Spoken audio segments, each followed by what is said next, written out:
Halo Kak. Halo, Selamat malam Kak. Suara saya terdengar nggak? terdengar jelas. Oke, baik, semuanya selamat malam. Selamat malam juga Kak. Kak Samara ya berarti panggilannya. Iya. Eh, oke, Assalamualaikum warahmatullahi wabarakatuh. Perkenalkan, nama saya Muhammad Syafid Farul Haq, di sini sebagai staf Departemen Kajian dan Aksi Strategis Badan Eksekutif Mahasiswa Fakultas Ekonomi dan Bisnis dari Universitas Indonesia, yang malam ini akan menjadi moderator pada acara yang bertajuk Seruni Talks yang kedua. Sekali lagi saya ucapkan terima kasih kepada Kak Samara telah bersedia untuk menjadi pembicara pada malam kali ini di acara Seruni Talks yang kedua. Seruni Talks sendiri adalah salah satu pre-event Sarasehan untuk Negeri atau Seruni yang membawakan isu-isu sosial politik kekinian. Seruni sendiri merupakan acara sosial politik di bawah Departemen Kajian dan Aksi Strategis Badan Eksekutif Mahasiswa Fakultas Ekonomi dan Bisnis Universitas Indonesia, dengan beberapa rangkaian acara yang dimulai dengan Seruni Talks ini. Kemudian nanti ada teater untuk negeri bekerja sama dengan Institut Kesenian Jakarta, dan yang terakhir ada grand seminar yang akan dihadiri oleh pembicara-pembicara yang sangat luar biasa. Seruni tahun ini membawa tema Diving Deep into Indonesia Election, the Disorientation of the East Sides of Democracy. Sesuai dengan tema tersebut, kami mengangkat mengenai disorientasi yang kami temukan pada esensi dalam demokrasi di pemilu. Melalui rangkaian acara Seruni, kami juga menilik, mengkritisi, serta memberi rekomendasi kebijakan kepada seluruh rangkaian pemilu yang menurut kami memiliki disorientasi nilai dalam demokrasi. Malam ini juga kami ingin menyoroti salah satu pemangku kepentingan yang krusial dalam pemilu, yang memiliki keterlibatan besar dalam disorientasi nilai demokrasi yang ada dalam pemilu ini, yaitu partai politika. Jadi bagaimana kita ingin berbicara sebenarnya Kak, diskusi singkat aja gitu, mungkin 1 jam ke depan, mengenai partai politik, apakah sudah waktunya untuk direformasi. Untung judulnya seperti itu Kak. Oke. Mungkin langsung ke pertanyaan yang pertama kali ya. Ya. Jadi menurut Kak Samara Amani ini, apakah partai politik ini penting gitu dalam suatu sistem demokrasi yang ada di Indonesia? Ya, kalau saya percaya, boleh kenalan dulu? Boleh Kak, boleh dulu, boleh. Enggak, maksudnya kamu nama siapa? Oh, saya Syafiq namanya. Oh, oke. Kamu kenal? Taufik, tes ya dalam tiap sistem bukan hanya di Indonesia, tapi sistem demokrasi pun partai politik itu praktis sekali. Dan menurut saya, kita tidak bisa membayangkan sebuah demokrasi tanpa partai politik, karena saluran aspirasi yang paling jelas secara konstitusional dan secara institusi.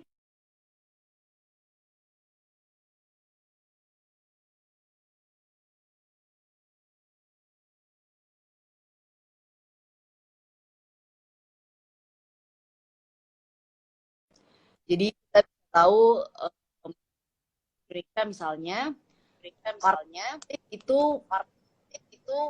ada yang merupakan partai politik ideologi Islam gitu, Islam gitu kan, ada yang representasi Islam yang lebih kemudian juga misalnya di kelompok yang lebih nasional ada berbagai macam representasi ideologi nasionalis tidak karena yang berbeda-beda. Dan kita percaya sekali Bung Karno dan DPU PKI bahwa politik itu dan perjuangan setiap kepentingan partai politik itu ada kakak pindah partai gitu. Memang kalau kita lihat pada setiap kali pemilu partai-partai mana saja yang tertentu gitu. Nah, Jawa Tengah dominasi misalnya karena memang secara ideologis misalnya Jawa Timur yang karena secara kedekatan PKB merepresentasikan NU ya. Nah, karena semuanya representasi Indonesia, partai politik jadi penting. Politik 100% representatif dan betul-betul serius menyuarakan masyarakat itu pembahasan yang lain. Tentu saya pikir enggak ya, kita bisa kritik banyak dari situ. Tetapi keberadaannya sendiri untuk merepresentasikan kepentingan masyarakat Itu penting, karena kalau enggak kita nggak punya saluran aspirasi kan. Gimana sekarang kita Betul. saluran aspirasi. Dan saya secara pribadi selalu percaya partai politik itu harus bertengkar di dalam parlemen. Dikarenakan mereka punya kepentingan yang berbeda-beda. Justru saya khawatir kalau mereka nggak bertengkar dalam parlemen gitu. Kekhawatiran saya adalah ini kepentingannya sama semua gitu kan. Nah, kalau kepentingannya berbeda-beda, ya harus ada pertengkaran, harus ada perdebatan, dan semuanya punya hak untuk mendebatkan dan mewakili kepentingan yang berbeda-beda itu yang berdasarkan ideologi mereka. Makanya penting menurut saya. Oke. Jadi yang penting itu sebenarnya jadi ajang untuk representasi masyarakat-masyarakat yang tersebar begitu luas ya kayak partai politik ini. Benar. Jadi sebenarnya sih yang ingin kami soroti nih dari panitia juga Kak, seringkali partai politik ini memang tidak mengangkat isu-isu yang seharusnya diangkat, melainkan mereka hanya mengangkat isu yang dalam tanda kutip seksi gitu Kak. Isu-isu yang emang apa menarik aja gitu untuk dijual, untuk ditawarkan ke masyarakat biar rame gitu. Tapi sebenarnya menurut Kakak partai politik nih ngebahas isu yang seksi doang tuh sebenarnya tepat nggak sih Kak? Tepat nggak sih sebenarnya seharusnya partai politik kayak gitu? Pastinya enggak ya, karena ada alasan kenapa mereka membahas isu-isu yang seksi gitu. Saya nggak masalah dengan partai isu seksi, karena pada dasarnya partai kan selain mereka melakukan kerja-kerja politik yang lebih substansial, mereka melakukan kerja-kerja politik elektoral. Nah, ketika mereka melakukan kerja-kerja elektoral, pastinya mereka harus memikat atensi masyarakat gitu kan, dan memikat atensi masyarakat dengan komentar isu-isu yang seksi. Oke, itu nggak masalah, tetapi jadi bermasalah jika berhenti pada isu-isu seksi saja gitu. Banyak kerja-kerja sosial yang harus dilakukan partai politik. Misalnya hingga hari ini kalau kita mau melakukan kritik gitu kepada partai politik, kita tuh sulit membedakan dan memahami secara serius perbedaan antara partai politik dalam kebijakan gitu. Apakah kita tahu partai politik A, partai politik B, partai politik C itu kebijakannya tuh dalam ekonomi tuh kayak gimana sih? Misalnya isu mereka terhadap pendidikan kayak gimana? Isu mereka terhadap kesehatan seperti apa? Atau misalnya kalau itu isu-isu yang cukup populer dan diterima, ya isu-isu misalnya terkait lingkungan, isu-isu terkait tenaga kerjaan, misalnya penyelesaian pengangguran terdidik dan lain sebagainya, itu kita semua kadang susah memahami dan membedakan. Karena mungkin mereka juga tidak banyak membahas perkara ini gitu. Dan juga kritik terhadap media, karena media juga tidak tertarik mendengarkan atau membahas masing-masing kebijakan stance dari partai politik ini gitu. Sehingga jadi nggak ada. Intinya sih saya nggak setuju kalau mereka hanya berhenti dalam isu seksi. Isu seksi itu harusnya hanya jadi pintu masuk untuk kita bisa memahami apa yang betul-betul ditawarkan partai. Oke. Tapi Kak Samara sendiri kan pernah ini ya tergabung dalam salah satu partai politik ya pada sebelumnya. Betul. Pada saat Kak Samara tergabung itu, apakah emang partai politik tuh indikator, maksudnya indikasi isu yang akan diangkat oleh mereka tuh seperti apa sih? Maksudnya isu yang akan disuarakan oleh mereka tuh seperti apa sih? Sampai akhirnya bisa terlihat gitu di TV ataupun di media sosial. Iya, sebenarnya isu yang selalu diangkat sama partai politik itu ada dua gitu. Mereka punya sebuah nilai yang kemungkinan kalau misalnya mereka umumkan, mereka sebutkan gitu ya, itu akan menjadi nilai berita. Misalnya apa sih isu yang meskipun nggak ada bisa dibuat ada. Misalnya seperti kemarin ada deklarasi calon presiden gitu kan. Semua orang tahu seksi calon presiden yang berkaitan dengan politik elektoral itu pasti akan punya nilai berita yang sangat tinggi. Karena itu ketika partai politik mengambil keputusan, oh kita ambil aja, kita bicara ini karena ini akan memikat atensi masyarakat nih, kita akan mengambil atensi masyarakat. Nah, itu satu hal. Tetapi yang kedua juga ada yang juga yang biasa disebut dengan riding the wave. Jadi kalau misalnya ada isu-isu sosial atau isu-isu politik yang memang ramai dibicarakan dan biasanya semua orang mengambil sikap, membuat statement, partai politik juga biasanya melakukan itu gitu.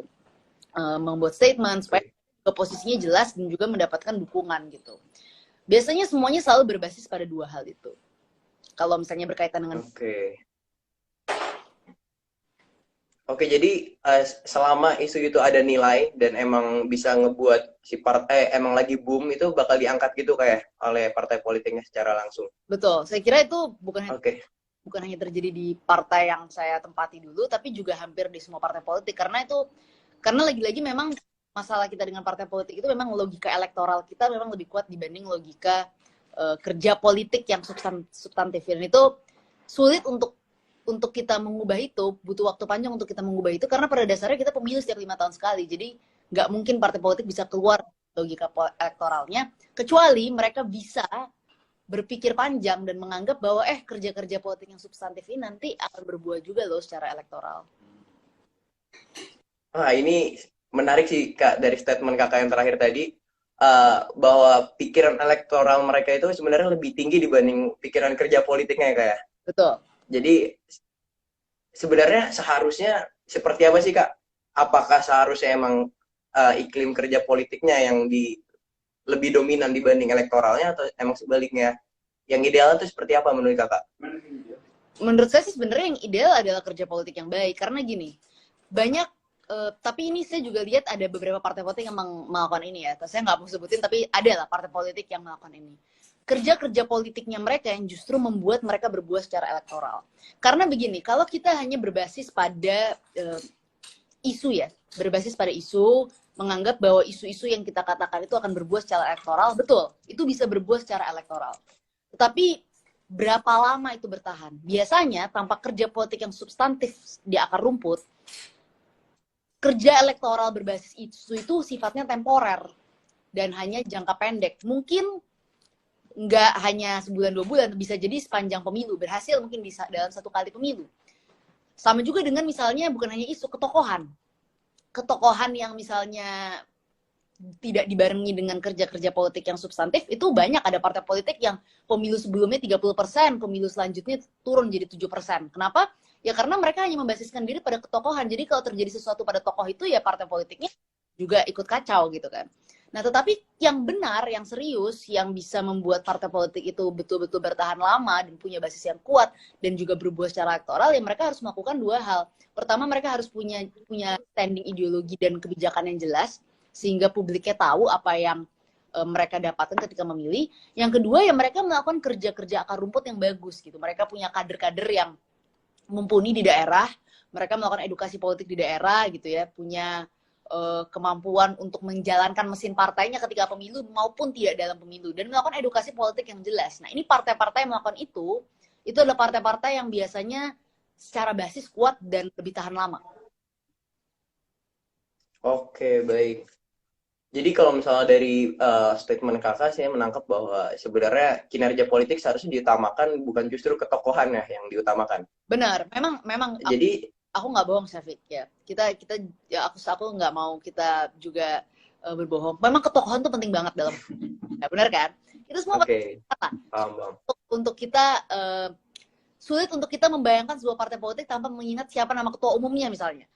Gitu kan, pasti kalau jujur ya kan, kalau misalnya kita ingat kita ingat siapa nama ketua umumnya, nggak apa-apa, tetapi tidak boleh berhenti di situ, karena memang itu juga kayak dialog antara masyarakat kita dengan partai gitu. Partai tahu nih kita butuh tokoh untuk memikat masyarakat, nah masyarakat sendiri untuk melihat partai mana yang layak dipilih.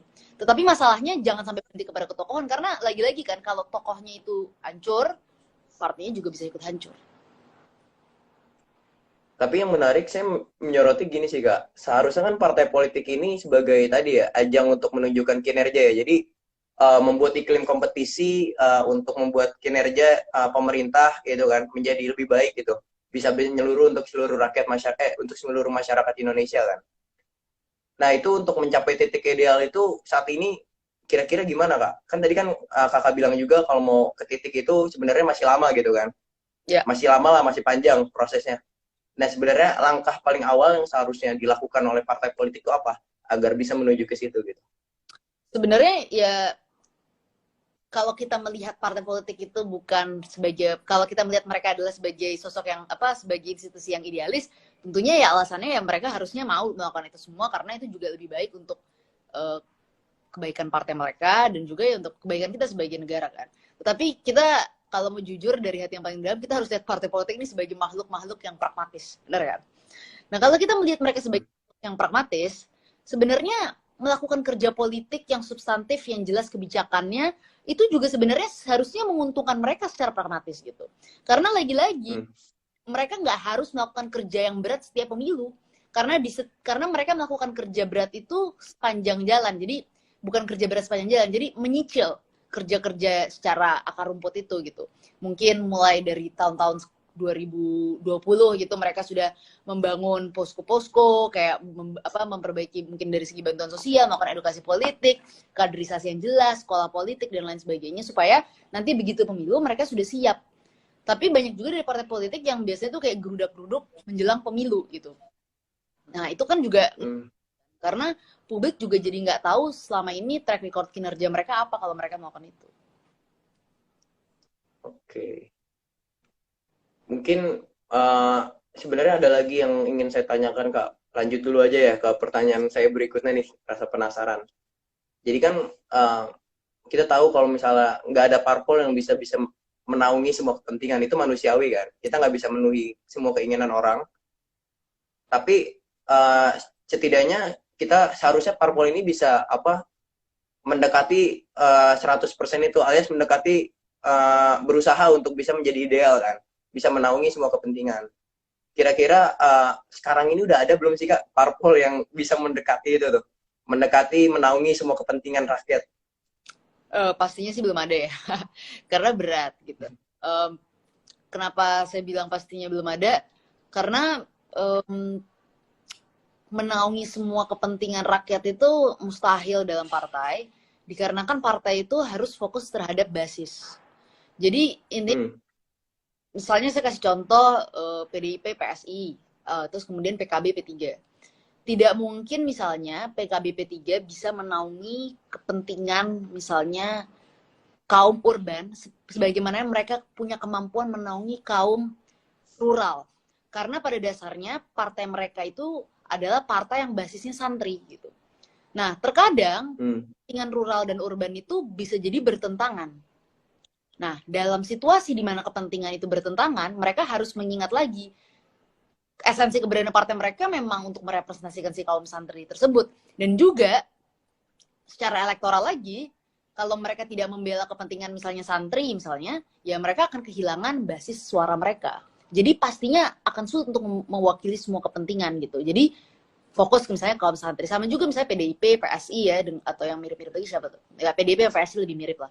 PDIP dengan PSI misalnya bicara tentang partai di kalangan nasionalis. Mungkin ada kepentingan-kepentingan mereka secara basis gitu ya, yang berbeda misalnya dengan PKS gitu kan. Nah, tidak mungkin mereka bisa menaungi kepentingan orang-orang yang memilih PKS karena nanti akan bertentangan dengan kepentingan basis mereka yang memilih mereka yang mungkin bertentangan dengan pemilihnya PKS gitu. Jadi akan selalu ada kontestasi dan pertentangan karena mereka semua tuh punya kepentingan yang berbeda-beda, basisnya juga kepentingannya beda-beda sebagaimana masyarakat kita punya aspirasi yang berbeda-beda. Tetapi selalu ada yang namanya common issue kan. Misalnya kasus rancangan undang-undang penghapusan kekerasan seksual gitu. Sebenarnya seharusnya ini kan isu yang membantu semua orang gitu kan, yang semua orang nggak terbantu dengan keberadaan isu seperti ini gitu, di mana ada perlindungan untuk korban, di mana ada keadilan yang jelas untuk korban, kekerasan seksual, dan lain sebagainya.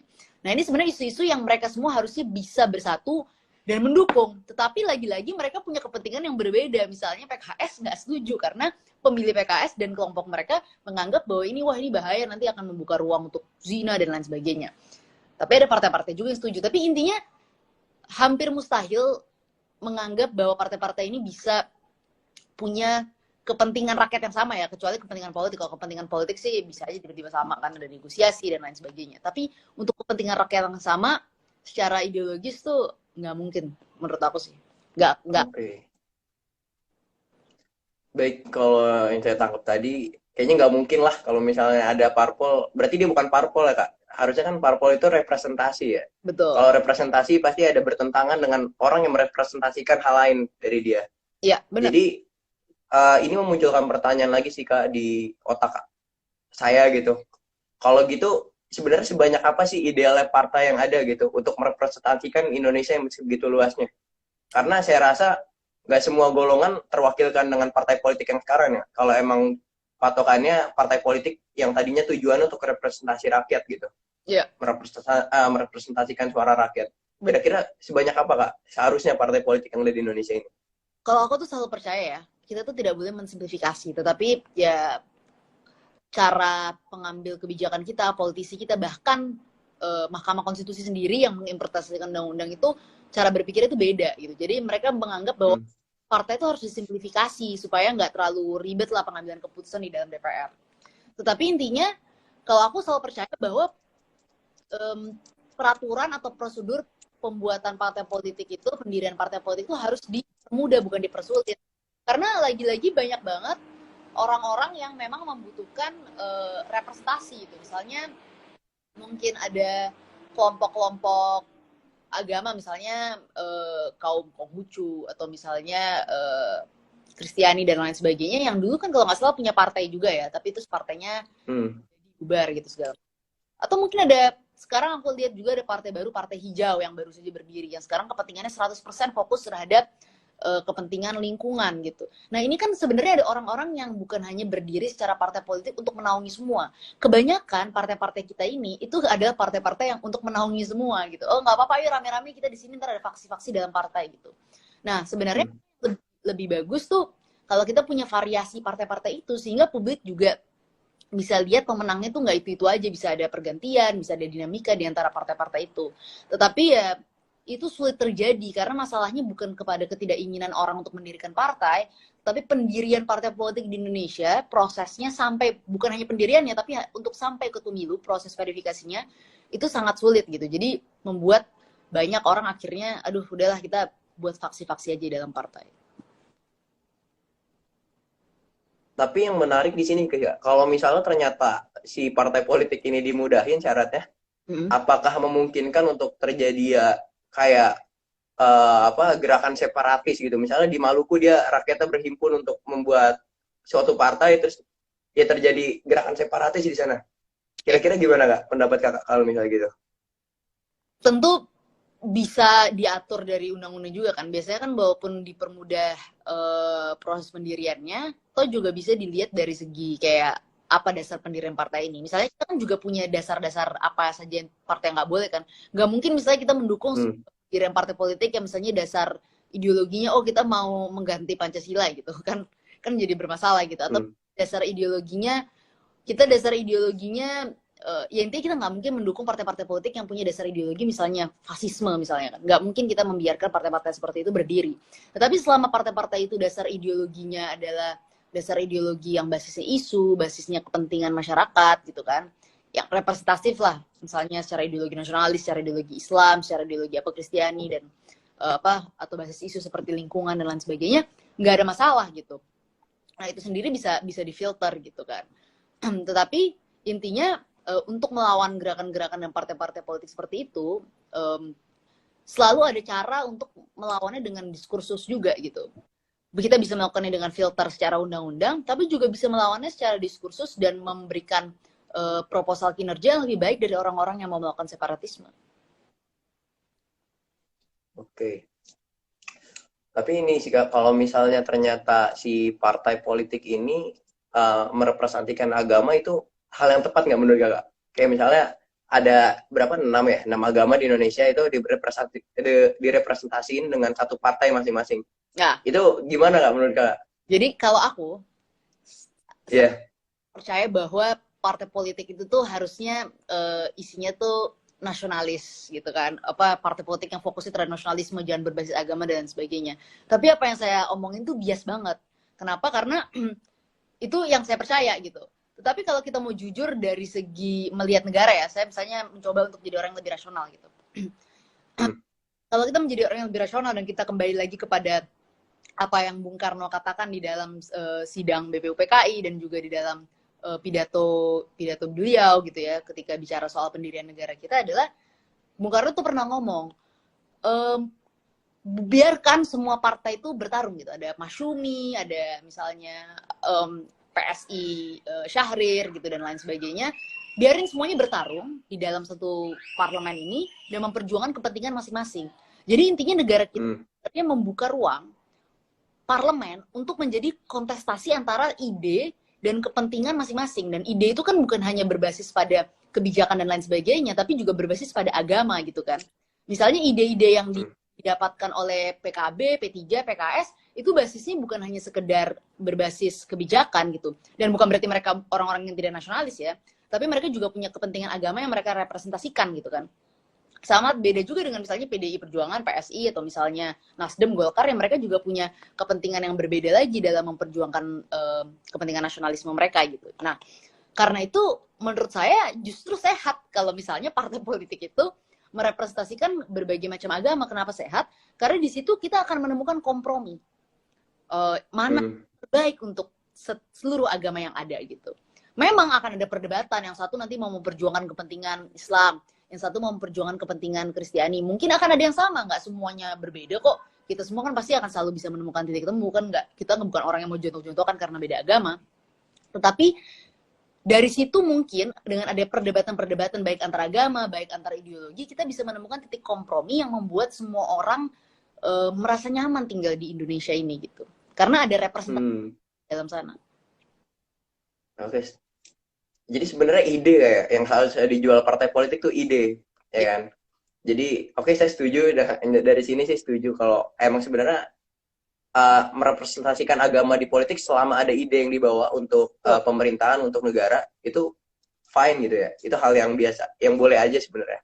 Benar, yang tidak boleh. Mungkin kita lanjut dulu ke pertanyaan yang berikutnya nih. Iya. Jadi banyak masalah di seluruh Indonesia lagi-lagi kayak Maluku, di Kalimantan itu perebutan lahan ya kan, perebutan lahan adat dan segala macam. Sebenarnya peran parpol untuk menyelesaikan masalah ini apa sih Kak gitu? Kayak misalnya ada nggak sih peran spesifik parpol untuk menyelesaikan permasalahan-permasalahan rakyat kecil gitu? Kayak misalnya sengketa tanah dengan pemerintah, apakah itu sebenarnya parpol bisa ikut tangan, maksudnya bisa turun tangan dalam menyelesaikan hal itu, atau sebenarnya parpol harusnya diem aja gitu Kak? Banyak sekali yang bisa dilakukan parpol dalam hal seperti itu. Yang pertama, parpol itu kan kalau mereka adalah yang terpilih di dalam parlemen, mereka misalnya seperti di Maluku misalnya, di dalam DPRD tingkat satunya, misalnya provinsi, di DPRD tingkat 2, kota gitu, mereka kan bisa, tugas mereka kan menyerap aspirasi masyarakat gitu. Tugas mereka itu kan dipilih oleh masyarakat untuk mewakili konstituen dia gitu.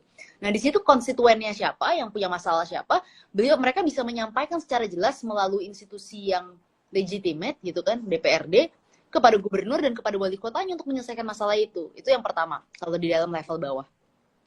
Dan di atas lagi, kebanyakan dari partai politik itu kan mereka terpilih menjadi anggota kabinet ketika mereka masuk ke dalam parlemen, kan, karena presiden pastinya mau menjaga hubungan baik, harmonisasi dengan partai politik. Nah ketika mereka terpilih dalam anggota kabinet, misalnya kebetulan misalnya Kementerian Pertanahannya adalah partai politik gitu misalnya, itu kan bisa diselesaikan juga. Atau misalnya Kementerian Lingkungan dari partai politik, itu juga mereka bisa menyelesaikan bahkan dengan lebih mudah karena mereka menjadi pengambil kebijakan tertinggi. Kalaupun bukan dari partai politik itu menterinya atau wakil menterinya atau siapapun itu, DPR-nya, partai politik di situ, mereka kan melakukan RDP. Dan mereka melakukan rapat kerja secara reguler dengan kementerian terkait. Jadi mereka bisa menyuarakan aspirasi itu. Intinya, partai politik itu punya peran yang sangat sentral di Indonesia. Makanya kalau mereka, saya tuh selalu percaya, Syafiq, kalau partai politik itu bisa menyelesaikan masalahnya, 70% dari masalah Republik Indonesia ini selesai. Karena kalau partai politik menyelesaikan masalahnya, mereka melakukan tugas fungsinya secara serius dengan benar, 70% dari masalah kita selesai karena mereka function dengan baik. Karena presiden tuh punya peran yang sentral, tapi partai politik juga punya peran yang sama sentralnya. Baik, Kak. Jadi sebenarnya partai politik itu memiliki peran yang sangat banyak dalam di case ini gitu ya, di kasus ini memiliki peran yang banyak, namun saya rasa masih belum terlihat gitu Kak. Makanya masih banyak pertanyaan-pertanyaan di masyarakat ini kemana gitu. Misalnya saya kemarin ngedukung ini loh, tapi ternyata saya nggak ngerasain gitu efeknya dibela sama partai politik. Itu Kak yang sebenarnya kita pengen bahas. Sebenarnya hal itu tuh harus dibenahi sebenarnya segera dibenahi oleh partai politik agar bisa membela kepentingan masyarakat kecil ke depannya gitu. Ini sebenarnya ada pertanyaan lagi Kak, tapi dari kolom Q&A. Tadi kita juga udah buka dari awal. Boleh saya bacain aja Kak ya? Ya. Apakah ini dari Zain _ARST? Apakah money politik masih berpeluang besar jadi dasar untuk memenangkan pemilu? Jika iya, bagaimana cara kita mencegahnya? Sementara kita tahu masyarakat akar rumput membutuhkan uang untuk krisis ekonomi saat ini. Mungkin boleh langsung Kak. Tentu masih ya. Sebenarnya ini juga tidak spesifik berkaitan dengan krisis ekonomi. Bahkan di masa tidak ada krisis ekonomi pun, money politics itu sangat sangat kuat. Dan banyak orang menyalahkan partai politik ketika melakukan money politics. Betul, partai politik itu salah besar. Tetap aja mereka melakukan itu. Partai, politisi, siapapun yang melakukan itulah. Mereka melakukan kesalahan. Gitu. Tetapi bukan hanya perkara itu saja gitu. Perkaranya adalah masyarakat itu masyarakat itu menganggap bahwa money politics itu normal. Jadi pernah ada survei yang dilakukan oleh Carta Politika di tahun 2019 ketika pemilu. Ketika itu ditanya apakah Anda menganggap money politics normal, dan ini kita bicara Jakarta ya, yang katanya ibu kota yang masyarakatnya terdidik dan lain sebagainya. Itu mereka mengatakan bahwa money politics itu adalah sesuatu yang sangat normal gitu. Jadi normal dan bahkan expected gitu, diharapkan akan diberikan kepada mereka. Bisa nggak kita mengalahkan money politics? Bisa dan tidak. Bisa dan tidak artinya tidak selama kita tidak membangun sebuah kultur baru dalam masyarakat kita, di mana masyarakat itu menganggap pemberian uang dan pemberian bantuan secara untuk kepentingan elektoral itu adalah sesuatu yang normal. Tetapi bisa kalau misalnya kita membuat dua kultur baru. Yang pertama adalah ya kita fokus saja kampanye kebijakan. Dulu waktu saya kampanye tahun 2019 gitu ya, semua orang mengharapkan uang gitu. Ketika saya datang gitu, ini kok pulang-pulang nggak kasih uang, nggak kasih apa segala macam gitu. Tetapi ya saya fokus jalan aja, dan saya memposisikan diri ya sebagai orang yang ya kerja gitu. Dan saya bilang, oh kalau Bapak Ibu sekarang saya kasih 200.000 per orang, saya bisa lakukan itu gitu. Tapi minggu depan saya nggak akan balik lagi ke sini, dan mungkin kalau saya kepilih saya nggak akan ingat sama sekali dengan Bapak dan Ibu. Gitu. Tapi kalau sekarang saya di sini nggak kasih uang, kalau saya kepilih saya akan kembali ke sini. Gitu. Nah jadi karena saya merasa punya utang budi, karena Anda sudah memberikan suara kepada saya, dan saya nggak membayar sama sekali suara Anda gitu. Jadi itu yang saya selalu bawa kemana-mana, ke setiap titik belusukan di Jakarta, dan itu berhasil untuk saya ya, terlepas dari partai nggak berhasil, tapi itu berhasil membuat suara yang cukup banyak buat saya. Berarti kan artinya ada rasionalitas juga di antara masyarakat kita kalau kita mau serius memberikan edukasi yang serius kepada mereka gitu. Dua juga, kita harus membangun kultur bahwa yang harusnya memberikan uang itu adalah masyarakat kepada politisi, bukan politisi kepada masyarakat. Karena masyarakat yang harusnya membayar politisi supaya politisi ini bisa bekerja serius untuk kepentingan masyarakat dan bukan untuk kepentingan orang-orang yang donasi tertentu. Dan kalau politisi yang membayar masyarakat, ya artinya mereka membeli suara tersebut, dan seolah-olah mereka menganggap bahwa kontrak kita sudah selesai, saya sudah bayar suara kamu gitu. Nah ini kultur-kultur baru yang harus dibangun, dan membangunnya tuh nggak gampang karena kita sudah terbiasa dan bahkan menganggap itu normal. Oke. Jadi sebenarnya money politik ini hal yang sudah mendarah daging sih Kak menurut saya di Indonesia, dan harus segera diselesaikan tentunya. Baik, kita berlanjut ke pertanyaan berikutnya, ini dari ACH__ Fahrudin. Ini tadi pas kita ngomongin yang representasi tadi. Berarti partai politik bisa dikatakan bekerja hanya untuk kalangan tertentu saja kan Kak katanya? Betul. Gimana Kak pandangannya Kak? Iya, partai politik itu memang bekerja untuk kalangan tertentu, dan sebenarnya kalau mau jujur, kita sering sekali terjebak pada sebuah miskonsepsi bahwa partai politik akan bekerja untuk seluruh rakyat gitu kan. Nah, tapi itu enggak. Politik itu memang pada dasarnya justru partai politik yang baik itu memang harus bekerja untuk konstituennya gitu. Kalau dia mewakili seluruh rakyat, dia tidak mewakili siapa-siapa gitu. Jadi dia harus, tidak ada yang mewakili seluruh rakyat dan menaungi seluruh rakyat itu presiden, karena memang dia tugasnya dipilih oleh semua orang. Tetapi partai politik tugasnya adalah mewakili golongan tertentu yang memilih dia, konstituennya. Jadi kalau dia mewakili semua, kita harus mempertanyakan dia betul-betul mewakili rakyat atau golongannya apa tidak. Dia bahkan tidak akan mewakili siapa-siapa dengan cara seperti itu gitu. Dan tadi Syafiq seperti saya bilang ya, kayak soal agama gitu kan. Nggak masalah memperjuangkan ide dan kontestasi agama di dalam parlemen atau dalam politik. Yang bermasalah adalah menggunakan itu untuk kepentingan politik praktis. Jadi misalnya mengatakan bahwa kamu memilih saya karena agama menyuruh saya gitu, atau misalnya dan lain sebagainya. Kenapa? Karena, atau misalnya mengatakan jangan pilih dia karena agama dia begini dan lain sebagainya. Nah itu jadi bermasalah karena dalam kontestasi seperti itu kita jadi menggunakan agama untuk kepentingan yang politik praktis. Tapi kita bisa menaruh ide-ide dan kepercayaan itu untuk dikontestasikan dalam parlemen selama agamanya setara ya, semuanya ada dalam situ. Baik, berarti emang betul kalau partai politik ini akan mewakilkan kalangan tertentu saja. Begitu. Oke, ini ada pertanyaan selanjutnya dari Christopher Roy 6. Bagaimana cara bijak partai menyikapi kucuran dana pemerintah, baik secara internal maupun eksternal? Ini mungkin maksud dia ini Kak, gimana caranya partai itu bijak gitu dalam mengelola dana yang sebenarnya ada dari pemerintah. Partai bijak pengadaan. Oke. Ya sebenarnya sih kalau partai yang smart, yang serius, ya sebenarnya dana itu harusnya bisa dikelola dengan baik dengan cara dua hal gitu, memberikan bantuan, tapi juga pertama tentu operasional partai. Tetapi masalahnya adalah saya nggak tahu sekarang berapa biayanya per rupiah kepada partai dari negara yang diberikan kepada partai politik per suara tuh berapa? Agak lupa. 1.000 kemarin kalau nggak salah update. 1.000 ya? 1.000 per suara kalau nggak salah.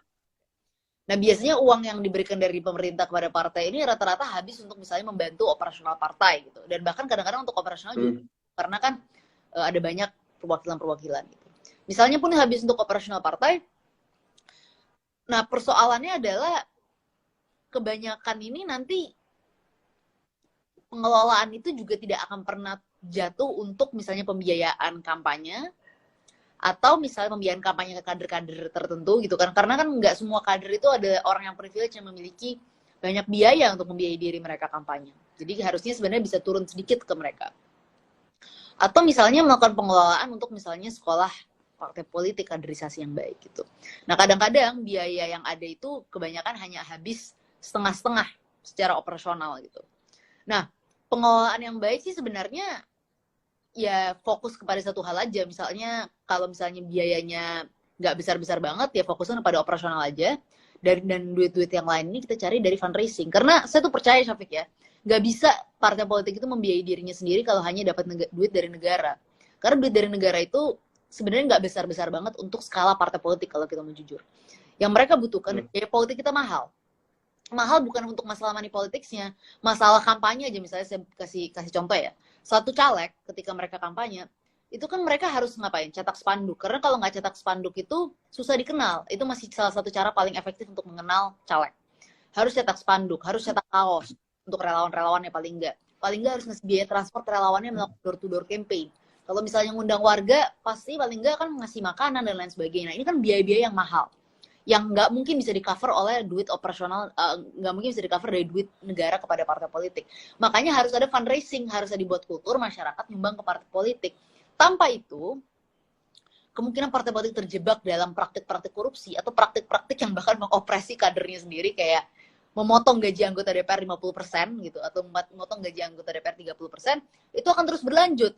Nah, kalau gajinya anggota DPR ini dipotong dan lain sebagainya, mereka jadi mencoba mencari cara-cara lain nih untuk mendapatkan keuntungan yang lebih gitu. Jadi makanya untuk kita membangun kultur baru itu, selama itu tidak terjadi, pengelolaannya itu akan sangat terbatas untuk bisa dikelola secara baik dan smart.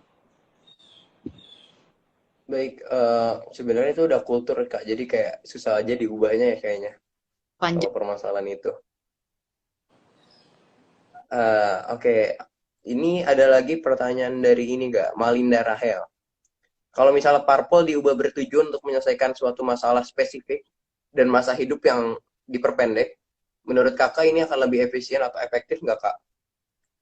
Parpol diubah, jadi masa hidupnya parpol jadi ada waktunya gitu?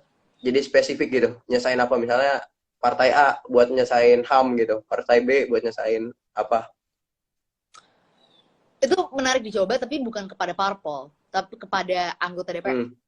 Jadi kalau misalnya kita kayak sebenarnya saya tuh banyak hal yang saya tuh kritik dari sistem Amerika, tapi ini sistem yang menarik sebenarnya menurut saya.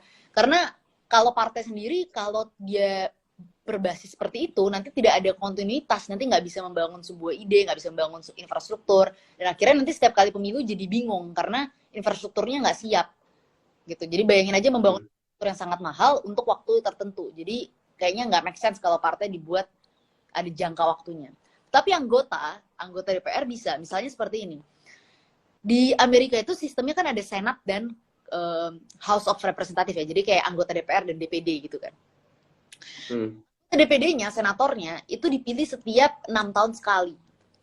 Dipilih setiap 6 tahun sekali karena senator ini tugasnya adalah memikirkan hal-hal yang sifatnya long term. Sementara anggota DPR-nya, House of Rep-nya itu, mereka dipilih setiap 2 tahun sekali. Kenapa mereka dipilih setiap 2 tahun sekali? Karena supaya mereka bisa menyelesaikan masalah secara short term dan jangka pendek. Kenapa 2 tahun sekali? Karena kalau mereka tidak melakukan kerja dengan baik, tidak menyelesaikan masalah yang mereka janjikan kepada konstituen mereka, mereka akan langsung dihukum 2 tahun selanjutnya, nggak dipilih lagi. Jadi dalam 2 tahun kampanye mereka itu adalah kampanye kerja gitu, bukan hanya kampanye isu, tapi kampanye kerja gitu. Kampanye kerja untuk membuktikan bahwa saya sudah memenuhi janji kepada konstituen, sekarang pilih saya lagi. Jadi mereka harus fokus kerja dan menghasilkan short term solution, karena kalau enggak mereka nggak akan dipilih dalam 2 tahun. Nah, makanya itu mereka dipilih setiap 2 tahun sekali. Nah, itu sebenarnya sesuatu yang menarik untuk dipikirkan, tetapi akan berat karena secara konstitusional itu akan ada perubahan yang secara serius dalam sistem ketatanegaraan kita. Karena DPD di negara kita ini nggak memiliki kekuatan yang sama dengan DPR. Oke. Jadi itu tadi tepat, tapi tidak di parpol kayak lebih tepatnya di partai di ini ya, di DPR dan DPD tadi sistemnya. Benar. Oke, seperti itu Mbak Linda. Oke, ini ada lagi Kak pertanyaan dari Baltazar_ARD. Apakah masyarakat Indonesia sudah cukup cerdas dan siap apabila partai politik beradu ide tiap kampanyenya? Apakah partai politik akan tetap mendapatkan keuntungan atau suara dengan arah gerak yang lebih substansial ketimbang populis? Kalau sekarang mungkin nggak sih orangnya mungkin akan ada masyarakat yang sangat terpikat dengan isu-isu substansial, mungkin masyarakat tertentu yang lebih rasional dan lain sebagainya. Tapi ketika kita bicara politik elektoral, kemungkinan kebanyakan masyarakat tuh emosional. Tetapi ketika kita bicara isu-isu emosional, bukan berarti kita tidak bisa bicara kebijakan. Sekarang kalau saya tanya, kita bicara pengangguran, apakah pengangguran tuh hanyalah isu yang rasional? Semua orang mau kerja bukan masalah karena itu adalah sesuatu yang rasional, kita mau kerja. Tapi itu sesuatu yang emosional, saya mau kerja, karena kalau enggak saya nggak bisa bayar kontrakan, saya nggak bisa hidup, saya nggak bisa membiayai istri saya, nggak bisa membiayai anak saya, gitu. Anak saya nggak bisa sekolah, gitu. Jadi, walaupun masyarakat kita itu mayoritas emosional, itu bukan alasan untuk partai nggak bisa beradu ide dan kebijakan, gitu. Terus selama ini banyak sekali juga isu-isu kebijakan dan ide yang terjadi dalam kontestasi pemilu yang di-frame secara emosional kok, dan itu kena ke masyarakat gitu. Kenapa partai nggak melakukan itu saja? Karena pada dasarnya itu lebih baik dibanding kita bicara isu-isu yang dan kalau bicara populis, isu pengangguran ya isu yang sangat populis gitu. Atau misalnya isu misalnya orang masalah pendidikan adalah isu yang populis, isu kesehatan populis gitu. Jadi banyak isu-isu populis lainnya yang sebenarnya bisa dijadikan center dalam perdebatan gitu. Dibanding kita bicara masalah-masalah serang-serangan antara partai A, partai B, serangan personal antara kandidat A dan kandidat B, lebih baik ya bicara isu saja. Karena isu itu nggak hanya 100% rasional kok. Baik. Jadi sebenarnya banyak cara sebenarnya Kak, isu populis yang dijual oleh parpol demi mendapat suara Kak. Iya. Gitu Kak, kenyataannya sih. Kadang-kadang ini ada seru juga nih Kak, pertanyaan nih dari si .ndu2201. Bagaimana tanggapan Kak Samara terhadap money politik? Ini tadi kan kalau tadi menjelaskan money politiknya ya. Sebenarnya ini kalau ini apa solusinya untuk menghilangkan money politik itu? Apa perlu dihilangin atau enggak gitu Kak? Pasti perlu, karena itu nggak sehat. Relasi antara pemilih dan kandidat atau politisi, anggota legislatif atau siapapun lah kandidatnya, itu nggak sehat dengan adanya money politics. Karena relasinya tuh bukan orang percaya, tapi orang memilih karena dibayar gitu. Jadi kalau relasinya tuh jual beli seperti itu sama sekali nggak bisa dipertahankan gitu. Jadi harus diganti, harus dihilangkan. Solusinya kayak tadi aku bilang itu, harus dibangun kultur fundraising, harus dibangun edukasi politik yang sambil jalan gitu. Harus ada upaya penolakan dari kandidat-kandidat ini. Dan yang harus kita tahu adalah masyarakat itu juga bukan orang-orang yang bodoh loh. Mereka itu adalah orang-orang yang pragmatis juga. Banyak dari kandidat atau politisi yang mengeluarkan banyak uang membayar suara, tapi pada saat pencoblosan masyarakatnya tidak memilih orang yang memberikan uang, memilih yang lain. Jadi sebenarnya masyarakat itu adalah orang-orang yang rasional juga kadang-kadang. Mereka kadang, nggak apa-apa lah kita terima uangnya, tapi kita pilih yang cocok dengan hati kita. Artinya sebenarnya selalu ada potensi kemenangan yang bisa didapatkan dengan cara-cara yang baik, nggak harus mengeluarkan uang. Tapi seberapa mungkin itu bisa terjadi Kak, perubahan itu di Indonesia khususnya? Bisa terjadi tapi long term. nggak akan dalam waktu dekat. Karena kalaupun dalam waktu dekat bisa terjadi di kota-kota besar, Jakarta dan lain sebagainya, yang berat daerah gitu, di daerah-daerah tertentu misalnya. Kalau kita bicara, kita selalu bertanya kenapa kok orang ini kepilih lagi, ini kan orang nggak berprestasi, ini orang udah pernah korup, nyalek lagi, kepilih lagi gitu. Ya karena memang money politics di sana tuh masih sangat kental gitu. Jadi untuk menjalankan edukasi politik ke daerah-daerah tersebut itu sangat susah gitu. Sebenarnya solusi dari money politics itu justru adalah mengirim orang-orang bagus ke dalam partai. Tapi masalahnya itu juga terkendala dengan partai, karena nggak semua orang-orang bagus itu akan dicalonkan oleh partai di daerah-daerah yang kemungkinan mereka menang gitu. Jadi ini kayak buah si malakama, solusinya masih panjang. Saya juga belum bisa nemu solusinya dalam waktu dekat ini apa untuk menyelesaikan itu semua. Baik, sebenarnya ini ada hubungan dengan biaya politik yang gede banget nggak sih Kak sebenarnya? Kalau money politik ini maksudnya kayak hubungannya kan seharusnya linear ya antara money politik dan korupsi yang dilakukan oleh anggota-anggota partai politik, atau mungkin bahkan ada juga ya atasan-atasan di partai politik yang melakukan korupsi gitu dengan alasan balik modal. Yeah. Karena biaya politik yang begitu gede. Betul. Sebenarnya kakak melihat gitu juga nggak, biaya politik yang gede ini berpengaruh signifikan gitu terhadap praktik korupsi yang terjadi di partai politik?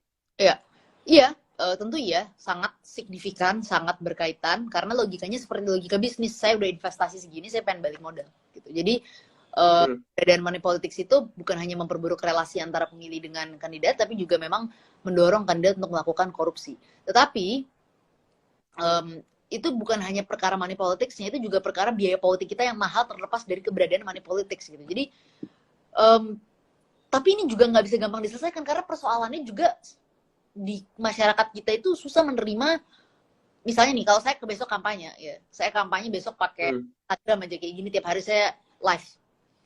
Oke, saya mungkin dapat votes dari beberapa kelompok middle class atau kelompok-kelompok yang terdidik banget nih. Tapi masyarakat yang ada di satu gang Jakarta saja, nggak usah bicara daerah lain deh, gang Jakarta, mereka nggak akan bisa saya siapa, saya nggak kenal, saya nggak follow. Karena kan logikanya teknologi, logikanya Instagram dan platform ini adalah logika algoritma. Kalau saya penonton Indosiar, saya penontonnya artis-artis gitu, saya nggak akan pernah dapat konten politik gitu. Sebaliknya kalau saya nonton konten politik terus, saya nggak dapat konten artis-artis gitu. Tentu kita kan tahu kan logika algoritma seperti itu. Jadi nggak bisa, kita ada bubble di sini. Jadi untuk bagaimana supaya kita dikenal masyarakat, kembali lagi kepada cetak spanduk, cara-cara konvensional, kaos gitu kan. Mungkin sekali-sekali muncul di TV. Tetapi pada akhirnya cara-cara konvensional itu yang akan terjadi. Dan harus diingat nih, Syafiq, permainan politik di grassroots itu sangat tricky, karena kamu cetak spanduk bukan berarti udah selesai gitu. Cetak spanduk hari ini kamu pasang, besok spanduk itu dalam 2 minggu sudah hilang semua. Bisa diambil sama lawan politik kamu, atau diambil sama warga yang pengen, kalau kamu suka lihat di gerobak-gerobak kan suka ada tuh gambar caleg siapa gitu. Lumayan kan buat Yes. Jadi intinya kamu harus terus mengeluarkan uang untuk bisa mencetak spanduk-spanduk itu gitu. Nah, karena biaya politik itu semua mahal, kita bersyukur kalau misalnya ada orang-orang yang begitu masuk ke dalam sana, mereka menganggap udah saya mau mengabdi. Tapi juga kemungkinan nggak semua orang seperti itu, karena nggak semua orang yang mengeluarkan biaya politik seperti itu lagi-lagi lahir dari keluarga yang punya privilege, yang mereka punya uang banyak, fokus mengabdi. Kebanyakan adalah untuk memperkaya diri lagi, udah keluar duit banyak, ya kan? Udah sekalian aja saya manfaatkan semua network sebagai anggota DPR ini untuk kepentingan pribadi. Gitu. Itu yang terjadi. Tapi sebenarnya ada sih nggak sih Kak, menurut kakak aja nih, kayak solusi buat ngepres biaya politik tadi gitu? Ada nggak sih biar biaya politik tuh dipres gitu? Bisa kalau KPU melakukan regulasi. Regulasi misalnya menyatakan bahwa kampanye itu biaya yang dikeluarkan tuh berapa banyak. Karena ini kan jadinya kan besar-besaran biaya. Misalnya satu kandidat maksimal biaya yang dikeluarkan 4 miliar. Nggak boleh lebih dari 4 miliar. Titik. Gitu. Nah, kalau KPU melakukan itu, gitu ya, mereka melakukan audit bukan hanya terhadap kandidat ya, karena kadang-kadang bisa aja ntar kandidatnya, saya ngeluarin 4 miliar, tapi nanti dia melakukan distribusi dana ke relawan-relawannya segala macam. Semuanya harus dilaporkan, biaya secara total harus dilaporkan misalnya maksimal 4M gitu misalnya. Nah, dengan seperti itu, akhirnya tidak ada pertarungan siapa yang keluarin duit lebih banyak, biaya politiknya bisa ditekan gitu. Kan ini kan logikanya sama seperti ini aja kan, kompetisi dalam market saja gitu. Kalau kamu bisa tekan logika kamu bisa tekan biayanya bersama-sama, ya harganya juga jadi sama, kompetisinya juga jadi sama. Nah persoalannya kadang ada orang yang mengeluarkan duit 4 miliar, nanti wah dia spanduknya segini, kita keluarin duit lebih banyak lagi supaya spanduk kita lebih banyak. Ada yang ngeluarin 10 miliar, wah 10 miliar, yang satu lagi keluarin duit 12 miliar. Jadi kuat-kuatan dana mana untuk misalnya memenangkan pertarungan gitu. Nah itu yang jadi membuat biaya politiknya makin mahal karena nggak sama playing fieldnya tuh nggak sama. Jadi sebenarnya KPU tuh harusnya membatasi biaya kampanye dan melakukan auditing yang ketat gitu kayak terhadap partai politik ini dalam berkampanye. Betul, kalau kita tidak mau logika elektoral kita didominasi oleh logika pasar, seperti logika pasar. Kalau itu kan kayak aja kamu seperti bidding loh kalau kayak gitu. Oke. Mungkin ini pertanyaan terakhir Kak, melihat waktu juga udah 1 jam, nggak kerasa kita ngobrol. Ini dari, sebentar, Jani Tramulya. Bagaimana pendapat Kak Samara dengan ekosistem partai politik Indonesia yang berorientasi kepada koalisi demi dapat terafiliasi dengan kekuasaan? Logika elektoral. Karena kenapa mereka terafiliasi dengan kekuasaan? Karena penguasa adalah pemenang kan gitu. Ketika mereka menang, bukan hanya terhadap kekuasaan, tapi juga terhadap orang-orang yang biasanya punya elektabilitas tinggi gitu kan. Orang-orang yang memiliki elektabilitas tinggi tuh kalau misalnya dalam teori politik tuh biasanya punya efek ekor jas gitu. Jadi kalau kamu diafiliasikan dengan satu kandidat itu nanti kandidat itu bisa punya afiliasi dengan partai kamu, orang punya kemungkinan lebih jelas untuk memilih partai kamu. Karena sebenarnya di Indonesia ini keinginan untuk dekat dengan partai itu lebih sedikit dibanding ingin dekat dengan tokoh gitu. Jadi orang kan nggak excited ketika pemilihan calon legislatif seperti mereka excited ketika pemilihan calon presiden gitu. Karena buat mereka ya udahlah kita pilih partai karena pilih aja gitu. Tetapi memilih tokoh tuh karena mereka bisa lebih percaya dengan tokoh gitu. Makanya even dalam partai politik orang lebih percaya pada anggota-anggota DPR tertentu gitu yang punya ketokohan dibanding partainya sendiri gitu. Jadi ya karena itu efek ekor jas itu yang punya limpahan suara terhadap partai politik. Akhirnya partai politik melakukan afiliasi terhadap itu. Dan ini semuanya gini ya. Partai politik itu bermasalah betul, tapi juga masalah yang hadir itu juga representasi dari kultur masyarakat kita gitu. Jadi apakah partai politik bisa menyelesaikan masalah? Ya bisa juga. Mereka kan harus melakukan edukasi politik juga kepada masyarakat, bukannya justru malah mengalir dalam kultur itu.